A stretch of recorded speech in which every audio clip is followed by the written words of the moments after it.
There's a question people rarely pause to ask themselves in relationships. Is intimacy really about the body, or is it something deeper? Because here's the truth.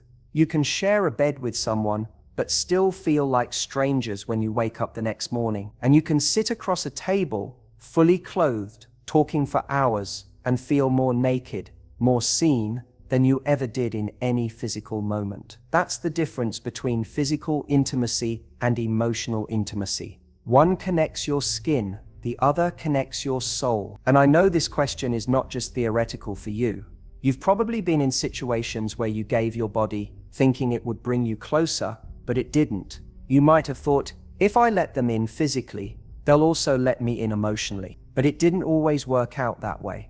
And that's painful, because it leaves you questioning yourself. Was I not enough? Did I misread everything? Why do I still feel so empty, even after we were so close? Let me tell you this, you are not broken for wanting intimacy to mean something deeper. You are not weak for craving emotional closeness more than physical touch. In fact, that's the most human thing about you. Because what we're really searching for isn't just pleasure, it's connection. Here's what many people don't realize. Physical intimacy can create sparks, but emotional intimacy is what builds fire. Physical closeness may light up a moment, but emotional closeness warms you through the nights of your life. That's why sometimes you can touch someone's body, but never touch their heart. And other times someone can simply look into your eyes, and it feels like they've reached into the deepest part of you. So if you've ever wondered why casual encounters felt hollow, why some relationships burned out after the physical attraction faded,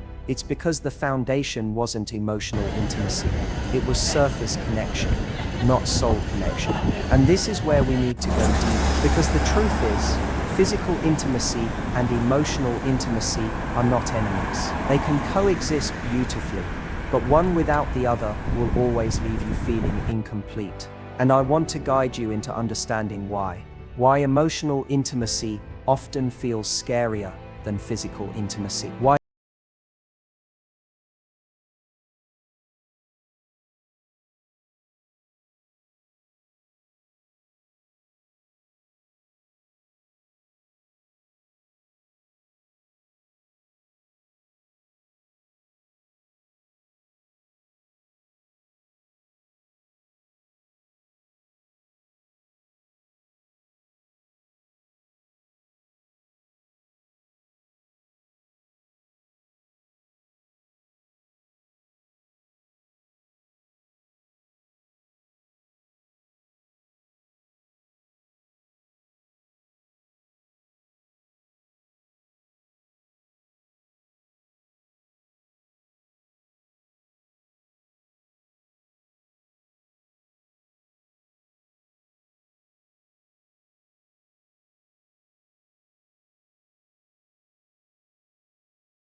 Here's the part of me I don't show to the world because I'm afraid it's unlovable.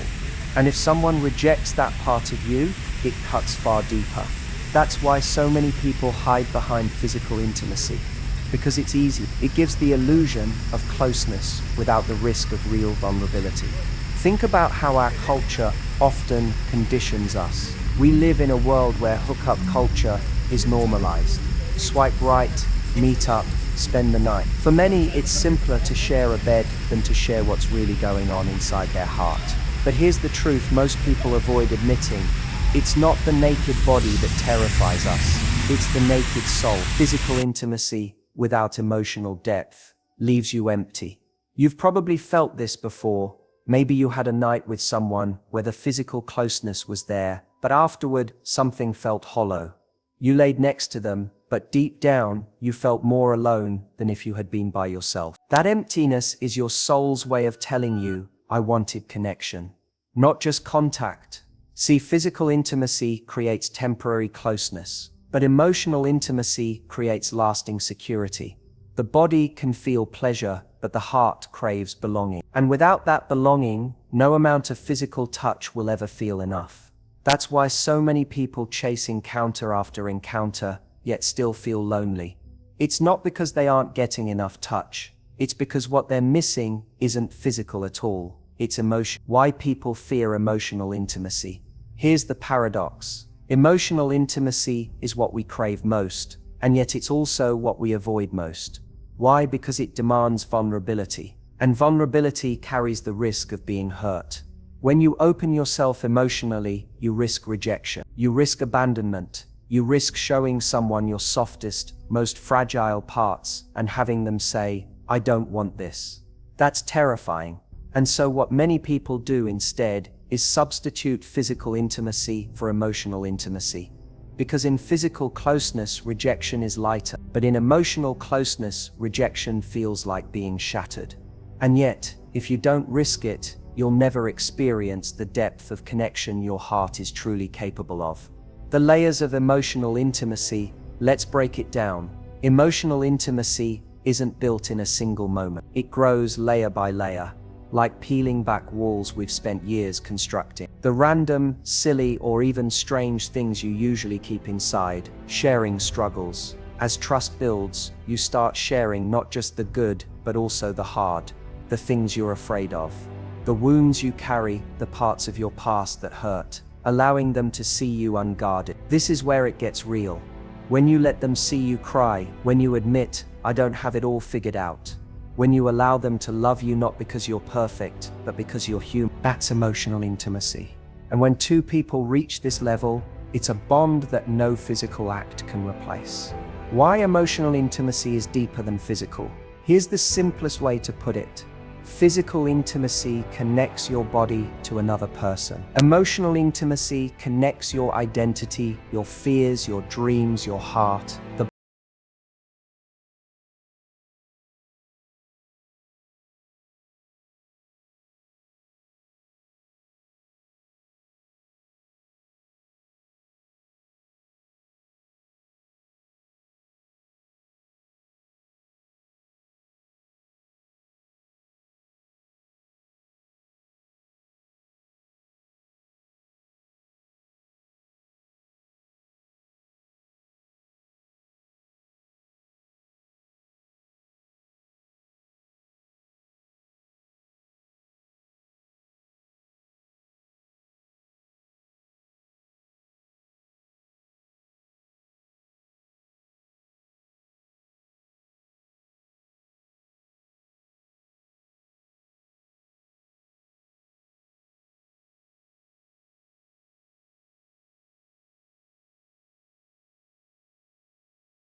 to understand the difference. To ask yourself in any relationship, are we only close physically, or are we also connecting emotionally? Because without emotional intimacy, physical closeness will eventually feel like a lie. Building emotional intimacy, what it really takes. So how do you build emotional intimacy? How do you reach that level where someone doesn't just touch your body, but truly sees your soul? It begins with courage. The courage to show up authentically. The courage to let someone see the parts you usually hide. It takes patience. Emotional intimacy doesn't grow overnight. It's built in countless small moments of honesty, trust, and shared vulnerability. It requires safety. You can't open your heart if you constantly fear judgment or abandonment. Emotional intimacy flourishes only where there's a foundation of respect, consistency, and care. And most of all, it requires reciprocity. Emotional intimacy isn't one-sided. It's not you pouring your soul out while the other stays closed off. It's both people choosing to open up, step by step, until the bond between you becomes unshakable. The reward of emotional intimacy, why risk it? Why go through the fear, the vulnerability, the uncertainty? Because emotional intimacy is what turns love into home. It's the reason some couples can sit in silence and still feel deeply connected. It's why some relationships last decades, not because the passion never wavered, but because the emotional bond grew stronger with every storm they faced together. Emotional intimacy is what lets you be fully known, flaws and all, and still fully loved. And that, more than anything, is what every human heart is aching for. Closing the insight, So yes, physical intimacy matters. It's real, it's beautiful. But physical intimacy without emotional intimacy will never satisfy your soul. You don't just want someone who can touch your skin, you want someone who can reach your heart. Because at the end of the day, love isn't about how passionately someone holds you in the night. It's about how gently they hold your heart in the daylight. And once you've tasted that kind of connection, nothing else will ever compare. So now, you understand the difference. Physical intimacy touches the body. Emotional intimacy touches the soul. But here's the question you're probably asking yourself right now. What do I do with this knowledge? How do I stop falling into relationships that are only physical? How do I create real emotional connection without getting hurt again? This is the problem most people wrestle with. And here's the suspense. If you don't learn how to solve this, you will keep repeating the same cycle. You'll keep giving your body, hoping it will earn love. You'll keep confusing passion with connection. And each time it doesn't last, you'll feel emptier than before.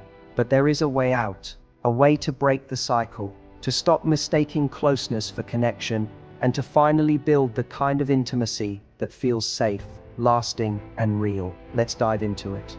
Problem number 1. You rush physical intimacy before building emotional safety. This is where most heartbreak starts. You meet someone, you feel a spark, and everything moves fast. Nights together, moments of passion, the thrill of being wanted. And in that intensity, it's easy to believe, this must be love. Look how close we are already. But what you don't realize is that your heart is still a stranger to them. They don't know your fears. They don't know your dreams. They don't know your soul. All they know is your body. And when you tie your sense of worth to that physical bond, you end up in danger. Because if they walk away, it doesn't just feel like rejection of your body. It feels like rejection of your whole self. Solution 1. Slow down. Build safety first. The truth is, physical intimacy without emotional safety is like building a house on sand. It feels solid for a moment, but the first wave washes it away. So what's the solution? Slow down. Ask yourself, before I give my body, do I feel safe giving my truth? Can I share my fears, my insecurities, my flaws, and still feel accepted?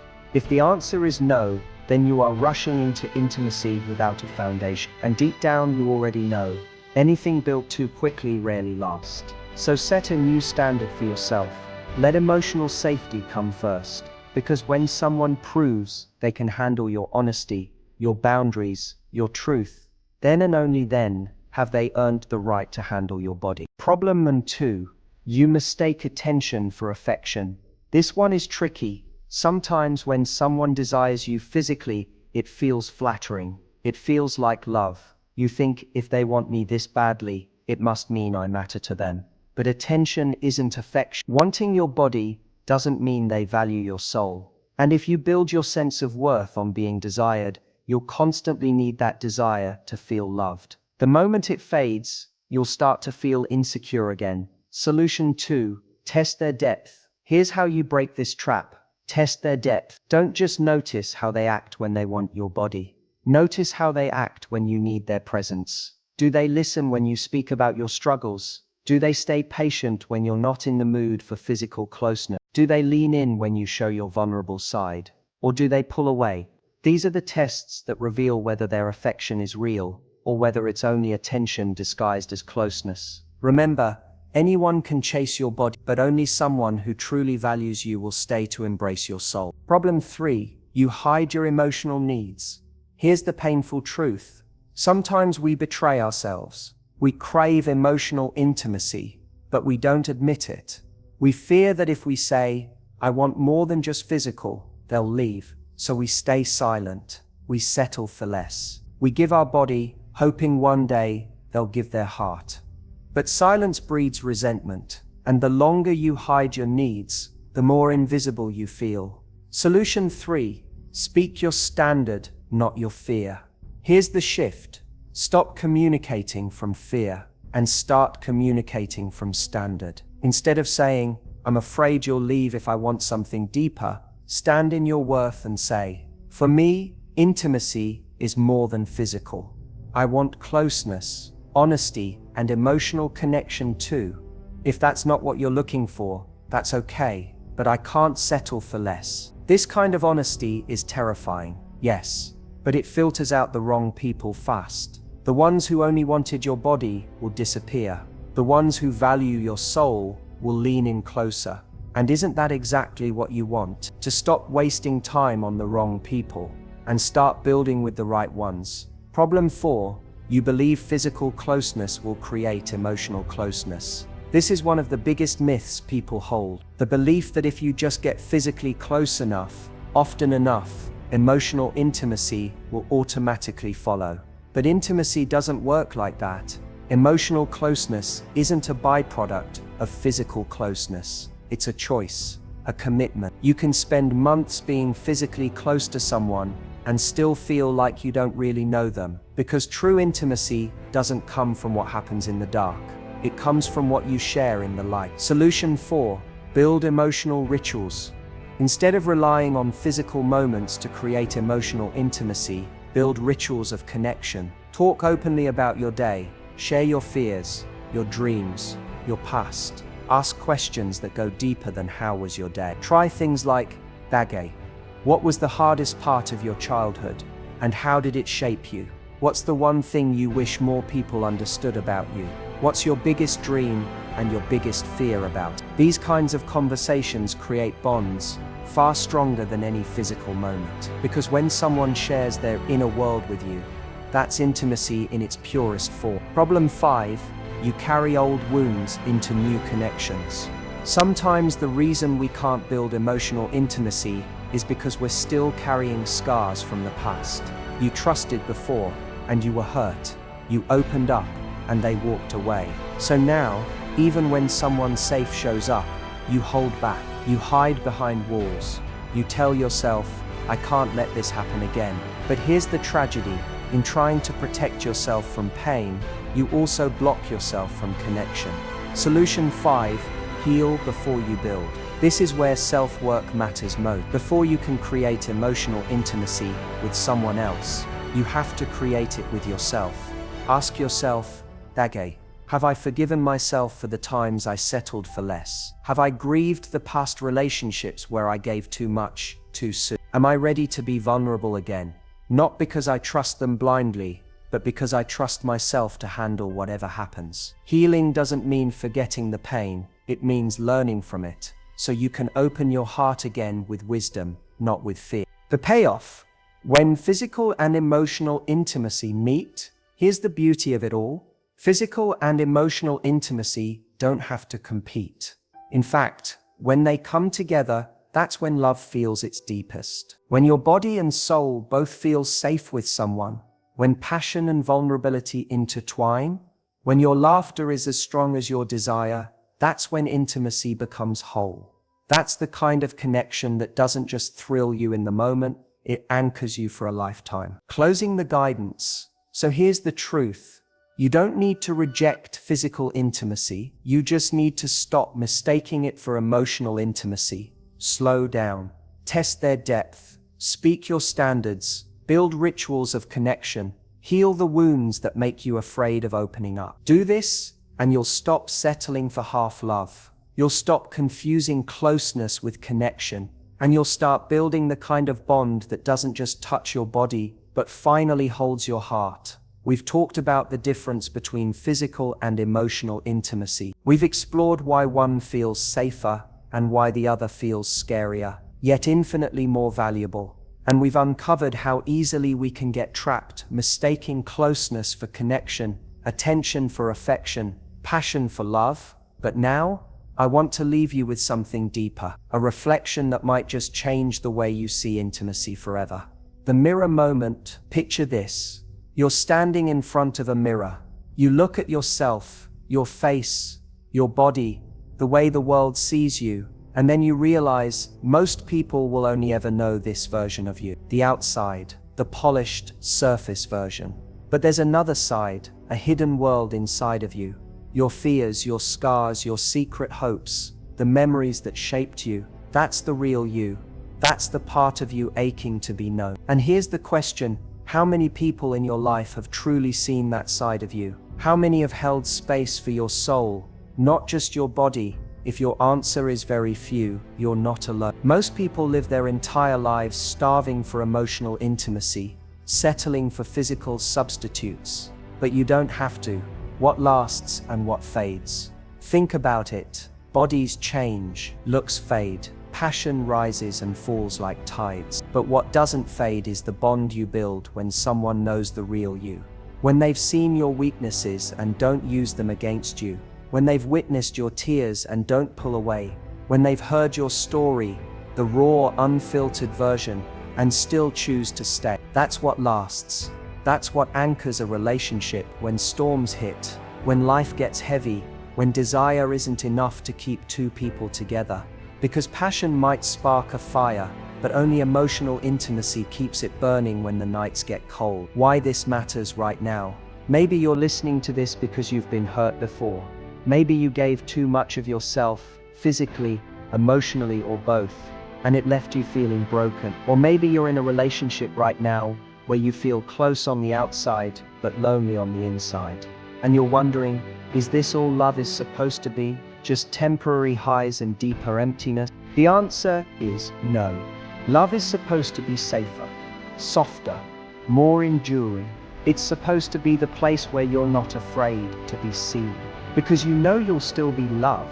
That kind of love doesn't come from the surface. It comes from emotional intimacy. And if you've never had it before, maybe now is the time to stop settling and start demanding more. The courage to ask for more. I know it's not easy. It takes courage to say, I want more than just physical closeness. I want emotional intimacy too. It takes courage to risk being rejected for your truth. But think about this, isn't the greater tragedy living a life where you're never fully known? Isn't the greater pain settling for connections that leave you feeling emptier, not fuller? The truth is, your soul was not designed to live on half love. It was made to be seen, to be understood, to be cherished for who you really are. And the moment you accept that standard for yourself, everything changes. Your reflection, your choice. So here's the reflection I want to leave you with. Tonight, when you're alone, look at yourself in the mirror. Ask yourself honestly, am I giving my heart to people who only want my body? Am I hiding my real self because I'm afraid it won't be accepted? Am I settling for closeness when what I really want is connection? And if the answer is yes, then you have a choice to make. You can keep living that cycle, or you can break it. You can choose to stop giving yourself away so cheaply. You can choose to speak your truth, even if it scares you. You can choose to wait, not for perfection, but for the kind of love that sees both your body and your soul. Because the truth is, your worth was never in how desired you are. Your worth is in how deeply you're truly known, a promise to yourself. So make yourself a promise that you will never again confuse passion with love, that you will never again settle for intimacy that leaves you empty, that you will never again hide your soul because you fear it won't be loved. Instead, promise yourself that you will seek the kind of bond where your body feels cherished, but more importantly, your heart feels safe. Promise yourself that you'll let go of people who only want half of you so you can make room for the ones who will embrace all of you. Because once you've experienced emotional intimacy, real, soul-deep intimacy, you'll understand why everything else was never enough. So here's the final truth. Physical intimacy might satisfy for a night, but emotional intimacy satisfies for a lifetime. Don't settle for hands that only touch your skin. Wait for the soul that will hold your heart. Because in the end, that's what love is meant to be. If this message spoke to you, if it made you reflect on your own patterns and choices, then don't let it stop here. Take a deep breath. Think about the kind of love you truly deserve. And if you want more guidance, more reminders of your worth, and more healing words like this, hit subscribe right now, because this isn't just a channel. This is a space for people like you, who are done settling for half love, and who are ready to build the kind of connection that lasts. So subscribe, share this with someone who needs it, and remember, you don't just deserve to be desired, you deserve to be deeply, wholly, fearlessly loved.